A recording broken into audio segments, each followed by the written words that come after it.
தமிழ்நாட்டில் சிறப்பு தீவிர வாக்காளர் பட்டியல் சீராய்வு கொண்டு வந்துள்ள இந்திய தேர்தல் ஆணையத்தைக் கண்டித்து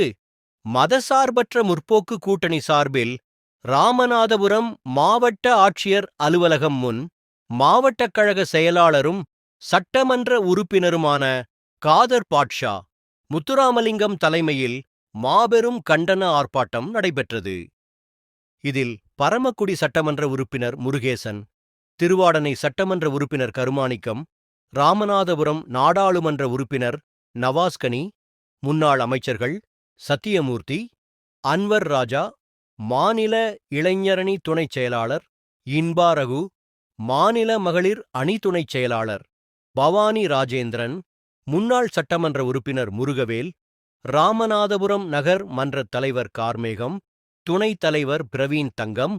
காங்கிரஸ் கட்சி மாவட்ட பொறுப்பாளர் நகர்மன்ற உறுப்பினர் ராஜாராம் பாண்டியன், ராமநாதபுரம் சட்டமன்ற தொகுதி காங்கிரஸ் ஓபிசி அணி தலைவர் ஜெயக்குமார் மற்றும் மாநில விவசாய அணி துணைச் செயலாளர் குணசேகரன் உட்பட ராமநாதபுரம் மாவட்டத்தில் உள்ள மதசார்பற்ற முற்போக்கு கூட்டணி கட்சி மாநில, மாவட்ட நிர்வாகிகள் உள்ளிட்ட கூட்டணி கட்சி தோழர்கள், கழக மாநில, மாவட்ட நிர்வாகிகள், ஒன்றிய, நகர, பேரூர் கழக செயலாளர்கள் மற்றும் நிர்வாகிகள், தலைமை, செயற்குழு, பொதுக்குழு உறுப்பினர்கள் மற்றும் பொதுமக்கள் பலர் கலந்து கொண்டனர்.